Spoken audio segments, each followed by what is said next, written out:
Hello, class. Coming back to you with more from section 3.2, the second part of 3.2.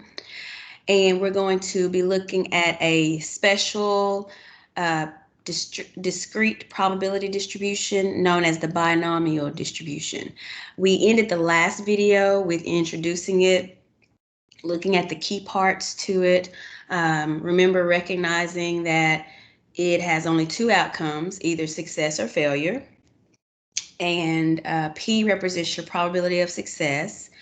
Q represents your probability of failure. You have N set number of trials, and you're looking for the probability of uh, getting a particular number of successes out of those N trials. Okay, so I'm going to share my screen and we'll get started.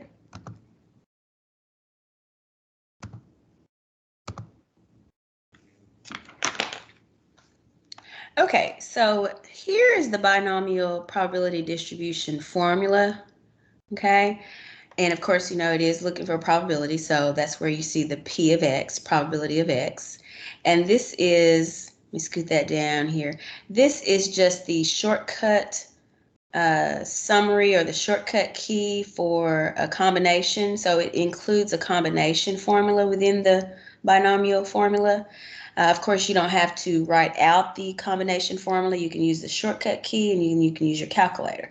So NCR or NCX, okay, X and R interchangeable, times the probability, times P to the X power, okay, this is where P is your probability of success, and then times Q raised to the N minus X. Okay, so remember you have an N set number of trials and you're looking for a particular number of trials, X, a particular number of successes out of N trials. X represents your number of successes, okay?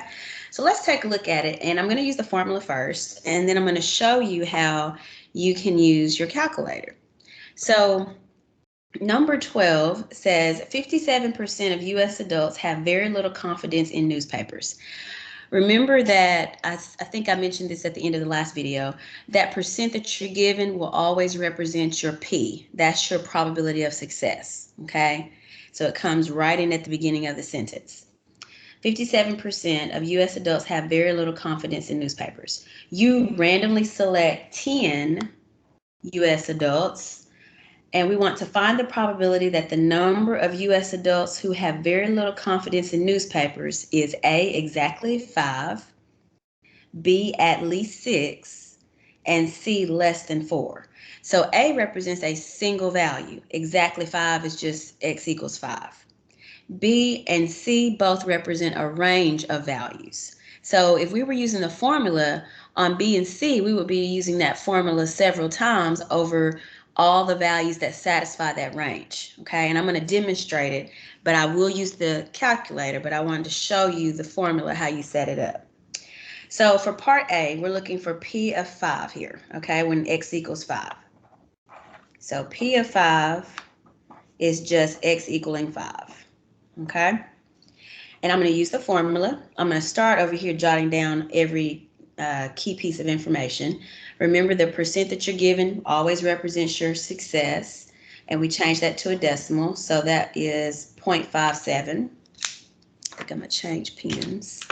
That is 0.57. Then we go on and read, you randomly select 10 U.S. adults, so each individual adult represents an independent trial, so N is 10 independent trials, 10 independent adults, okay? And then it says find the probability that the number of U.S. adults, it goes on to tell us what probability we're trying to find. Now, you're given P, but notice they don't mention Q, okay? However, and they never will, by the way, okay? They're never going to just tell you, well, Q is this. You have to understand how to get Q, okay? P and Q together add to give you 1, okay? Remember, they represent probabilities, and the sum of all probabilities is 1. So if P and Q together give you 1, if P plus Q together gives you 1, then that means we can find Q by saying 1 minus P. And that's just simply where we subtracted the P from both sides, took the P to the other side.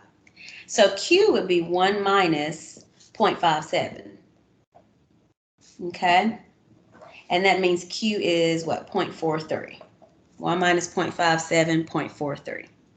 So now we have everything we need to calculate this probability. We have P, we have Q, and we have N. Okay?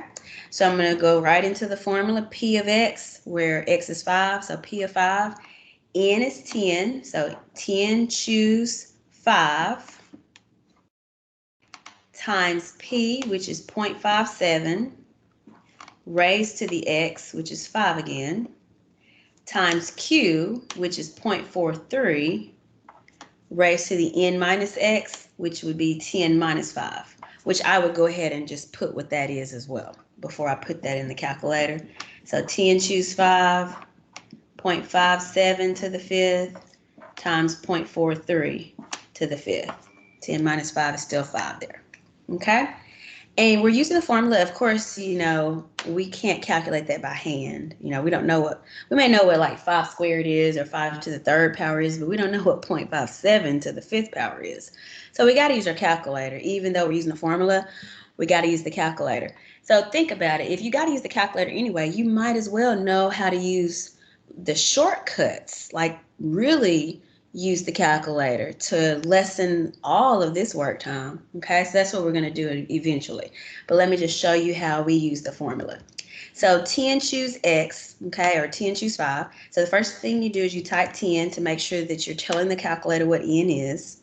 And then you press math to pull up the C, the combination. And you go over to PRB. Remember, this was back in 3.1. I think we looked at this. The N choose R. Okay.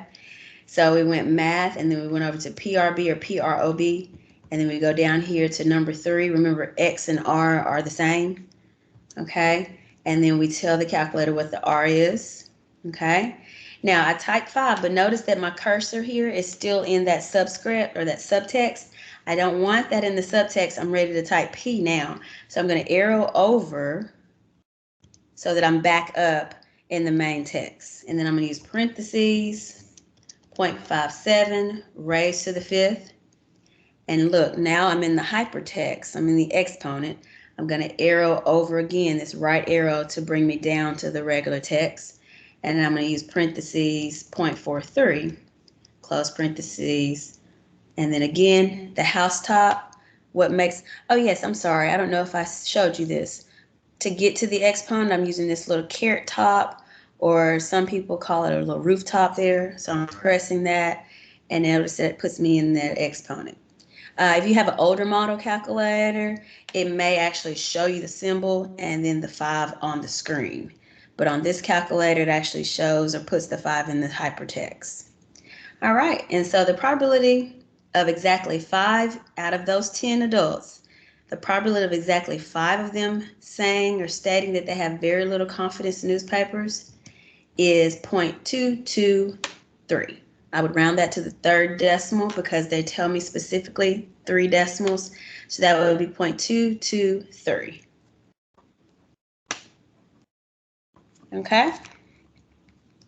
All right, now let me show you a shortcut. And I've got a fact sheet that you're going to love that has all these shortcut keys nicely ordered on your paper. Okay, you just have to print it. This is in PAWS in Module 3, and it's listed as Module 3 fact sheet. Okay, this is the 2nd page to it. So here you've got the shortcut keys. We're going to be using the shortcut keys Binom PDF or Binom CDF, depending upon which statement we have. When we're looking for a single probability value, such as part A, we're looking for just a single probability that X is 5, then we will be using Binom PDF, okay? And the order that you'll put it in, especially if you've got a TI-83, you want to make sure you have it in this correct order. Binom PDF, then you'll tell the calculator what N is, what P is, and then what X is, okay?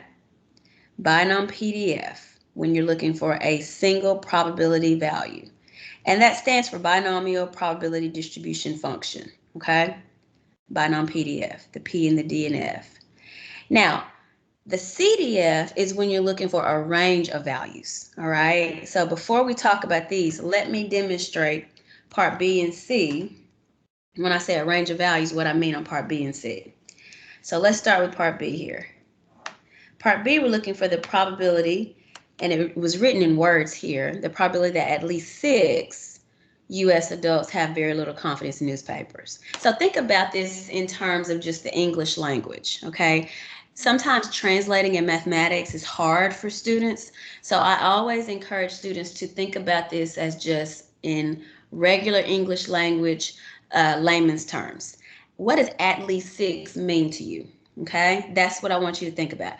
At least 6, think about it. At least means 6 is the bottom, 6 is the floor, and everything above it. At least 6 means 6, 7, 8, 9, 10, 11, 12, 13, 14, 15. Now, of course, we won't go all the way up because we only have 10 in our sample space, or in our whole number of trials, we only have 10. So at least 6 would be 6, 7, 8, 9, or 10. It would be all of those individual probabilities calculated and then added together. Okay? So let me write that. Probability that X is at least 6. Notice that when you actually get ready to enter the answer in, they translated it for you mathematically. So we're talking about the probability that X is greater than or equal to 6. 6 or more is what we're talking about. So let's write out the values that satisfy that inequality. Of course, not going past 10, because 10 is all that we have. Okay, 10 is our set number of trials. So the probability that X is greater than 6, well, that would be the probability that X is 6, or 7, or 8, or 9, or 10. That's what we're talking about.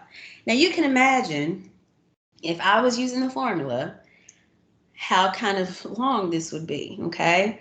First of all, or translates to addition. So we're talking about the probability that X is 6 plus the probability that X is 7, 8, plus 9, plus 10. Okay? So if I was using the formula, I would literally have to translate, or I would have to solve using the formula for each of these individual values. And then I would add them all up. So it would be a little bit tedious, okay? Well, there's a shortcut way on your calculator where we can use the shortcut key binom CDF. Whenever you have an inequality statement, whenever you have a range of values, you will be using some form of binom CDF.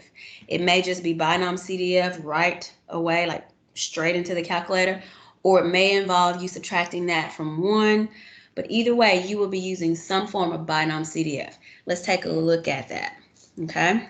Now keep in mind also, there are calculator tutorial videos, embedded in Pearson, and they explain this as well, but I want to explain it and hopefully you understand it. And you can watch this video as many times as you need to.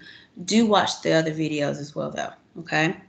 So let's take a look here. I want you to notice all of these are inequality symbols, or all 4 of these remaining 1, 2, 3, 4, have some variation of an inequality symbol. This one is less than or equal to, that one's just less than, that one's greater than, and that one's greater than or equal to.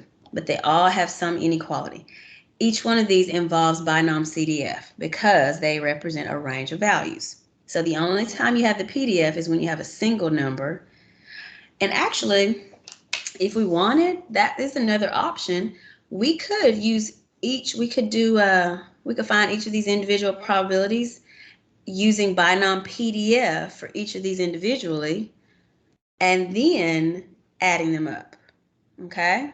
So that is an option. All right, so we're going to be using some variation of binom CDF on this problem. All right, and I am going to go back to part A and show you the shortcut key on it as well. I used the formula, okay, remember? But I'm going to show you the shortcut key. So looking at part B for just a minute, though, I want you to look at your fact sheet, and I want you to try to match. Let me scoot this up here. I want you to match the inequality symbol that you have on B find the statement that has that same inequality symbol, and it would be that last one, where P, probability that X is greater than or equal to some number, that is equivalent to 1 minus binom CDF in P, and then one number below the X. Here's the reason we have to do that, okay? Technically, binom CDF is for cumulative probabilities, which would mean you're talking up to some values, up to 6 or up to 5. Well, this statement that we're trying to find goes 6 and beyond. So in order to use binom CDF, you have to do the opposite or the negation of it in a sense, and you have to put 1 minus binom CDF. You have to put 1 minus in front. When it's a less than symbol or less than or equal to symbol, you use binom CDF right straight into the calculator because it is in meaning, this translates to mean up to some number. So for example, if this was X is less than or equal to 2, then that would mean binom CDF, where whatever N is, your P, and then you would have 2 because you're including the 2 here because it says less than or equal to. So whatever this number is here, that's your X. Now notice that this one is strictly less than. So because we're talking strictly less than some number, we wouldn't include that number here. We would go 1 right below it. Okay? And you'll see this when I actually use it in the calculator.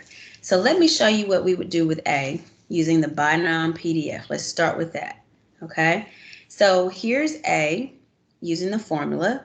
If we use binom PDF, we have binom PDF. We have to tell the calculator what N is, which is 10, what our P is, which is our probability of success, which is 0.57, and then the X that we're trying to calculate the probability for, which would be 5. Okay? So we've got binom PDF. I'm going to go to my calculator and find that. Second vars. Okay, let me go back so you can make sure you know where it's at. But I do have it on the fact sheet. You press the second key and then vars. The reason you press the second key is because that vars key, its second operation is distributions. Okay, so you press second vars. And then you will scroll down until you see binom PDF or binom CDF, whichever one you're looking for. So there's binom PDF, and then right below it, you would see binom CDF. For part A, we're using binom PDF. So I press enter there. My number of trials is 10. P represents my probability of success, which is 0.57. My X value that I'm trying to calculate the probability of is 5. And then I need to hit paste here. And it puts it right on the home screen for me. If I have an 83, I have to type it on my home screen in this order. So if you have an 83 calculator, you would literally see binom PDF imposed on your home screen, and then this open parentheses, and you would then manually type 10, comma, 0.57 or 0.57, comma, 5. But it's always NPX, okay? And I want you to see exactly how that is the exact same answer. We're rounding to 3 decimals. We get 0.223. Okay? All right, moving on to part B. So with part B and part C, you've got a couple of options. You could use binom PDF individually for each of these if you wanted. For example, if you were to use binom PDF for each of these, the first one would be binom PDF 10.576.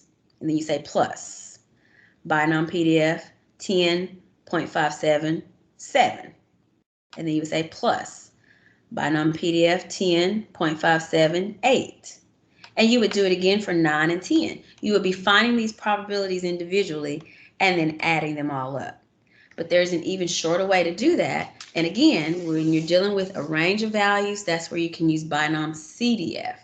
Okay? So if you wanted to use PDF, you could, but you would have to do or apply binom PDF individually to each of those. But what I want to do is say, well, rather than finding each of these probabilities and calculating them individually, I'm going to use the shortcut key, which says this is equivalent to 1 minus binom CDF NPX. And that x is x minus 1, because when you find the inverse of it, when you use that 1 minus, it's the opposite, okay? So look at this. Probability that x is greater than or equal to some number is equivalent to 1 minus the probability that x is less than some number. So we had greater than or equal to here, but when you write the opposite or the inverse, 1 minus, you have just strictly less than. The opposite of greater than or equal to is just less than. The opposite of greater than would be less than or equal to. So it turns the opposite. So when we get ready to use binom CDF right here, because we now have strictly less than, you would have to use one number below that x, which is why you see x minus 1 here. So let me write out what we would see here. 1 minus binom CDF, we would have 10 for our n. We would still have 0.57 for our p. But according to the rule, it would be x minus 1. Well, our x value here that we were given was 6. So x minus 1 would make that 5. Okay? And then I would put that in my calculator. Now, because it's 1 minus in front, that's what I have to type first, 1 minus. Then I press second bars and I find binom CDF this time. And there it is. Binom CDF is B on my calculator. I press enter there. Number of trials, I got to type 10. P, I got to type 0.57 again. And then my x value is now 5 because it was x minus 1. So I'm putting 5. And then I hit paste. And I've got 0.556 as my answer. Okay? 0.556. Let's do another one. Part C. We're looking for the probability that x is less than 4. Probability that x is less than 4. Well, think about it. If you were performing these probabilities or finding the probabilities by formula, using a formula, or even using binom PDF, you would have to know what values satisfy that inequality. So less than 4, we would of course start with 0, because you could have no people think newspapers have very little confidence in newspapers, or you could have 1 or 2 or 3 or 4. And actually you won't go up to 4 because it says strictly less than 4. So the values that satisfy that inequality statement would be 0 or 1 or 2 or 3. And we could find each of these probabilities individually using the formula or using binom PDF. But we can shorten it and use binom CDF. So this is equivalent to, this is a strictly less than inequality statement. So I look up here and I find the one that is strictly less than, and it is binom CDF n, comma p, comma x minus 1, because it's strictly less than that number. So if that number is 5, we would have 4 here. If that number is 4, then we would have 3, because it says strictly less than that number. It does not say less than or equal to. Okay? So I would have binom CDF, n is 10, p is 0.57, and my x would be 3 this time, because it's x minus 1. Strictly less than 4, so the next whole number less than 4 would be 3. And I'm going to enter that by pressing second bars, binom CDF. My number of trials, I got 10. My p is 0.57, and my x value is 3. And then I hit paste. So I got binom CDF 10, 0.57, 3. And I've got a 0.081 chance that less than 4 people think news or have little confidence in newspapers. 0.081. Rounding that off.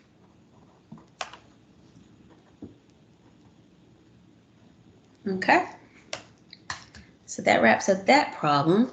Let's look at one more here, and then we'll move on in the next video. Okay, so here's number 13.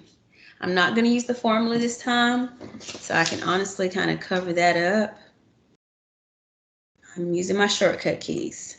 All right, so it says 28% of adults favor the use of unmanned drones by police agencies. 12 U.S. adults are randomly selected. Find the probability that the number of U.S. adults who favor the use of unmanned drones by police agencies is A, exactly 3, B, at least 4, C, less than 8. So you've got your given probability, 0.28. P is 0.28. Okay, it's 28%. We change it to a decimal. Then it says 12 U.S. adults are randomly selected. So N is 12. And we want to now calculate the given probabilities. Okay, so here's what I want you to consider. Remember, we've got P, we need to get Q. Q is 1 minus P. This is if you were using the formula. You would need to see what Q actually is. So by habit, I just go ahead and find it. Even though technically I don't need it for binom PDF or binom CDF, I'm still going to just calculate it. So I've got 0.72. Okay, so let's look at part A. Probability that X is 3, that exactly 3 U.S. adults favor the drones. P of 3, probability of 3. So we've got binom PDF. And why is it PDF? Because I'm looking for a probability of a single value. It's a cumulative binom CDF when we're looking for a range of values. Okay, so binom PDF, N is 12,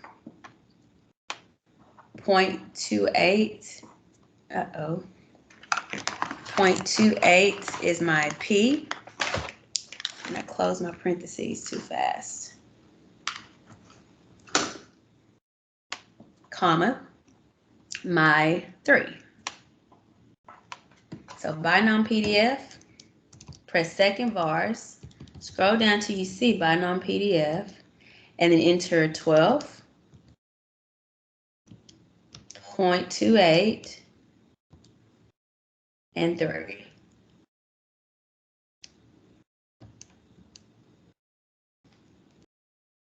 It puts it on the home screen for me. I'm going to press enter, and there's my probability, 0.251, because they want us to round to 3 decimals here as well. Okay? All right, part B now. Probability that X is greater than or equal to 4. Remember, you're going to play like a matching game, greater than or equal to. That's equivalent to that last statement, which is 1 minus binom CDF, NP, and then 1 below the X. So 1 minus binom CDF, where N is 12, P is 0.28, and your X minus 1, so let me put N, P, and then X minus 1 would be 3. It says probability X is greater than or equal to 4. We're talking 1 right below 4, so that would be 3. And you will put that in your calculator exactly as you see it, 1 minus binom CDF. So let's take a look. 1 minus, on my home screen, that's what I type first. Then I press math, and I arrow over to binomial. Nope, I'm sorry, not math. 1 minus, and then I press second bars, and I scroll down till I see binomial. My number of trials, I got 12. My probability of success is 0.28, and my X values is 3. Hit paste, and I've got 0.445. So press 1 minus in front first, and then enter your N, your P, and your X value. And again, it is 1 below because we had to do the equivalent. Okay, and we've got 0.445 here. Part C, last part here on this one. Let me put 0.445. Part C, we're looking for the probability that X is less than 8. Look for the inequality statement that matches less than, that would be binom CDF. Tell the calculator what n is, what p is, and then one number below the x, because that's strictly less than 8. So if we're saying strictly less than 8, and remember this is a discrete probability distribution, so we're talking about the next whole number right below 8. So that would be binom CDF. N is 12, P is 0.28, and then we're talking right below 8, which would be 7. And we will put that in. Second vars, binom CDF, we have 12. P is 0.28, that's still there. And X is 7. Hit paste. And we get 0.9940 when you round. That 3 is followed by a 9, which takes it up to a 4, and the 9 is now 0. Okay? So that's 3.2.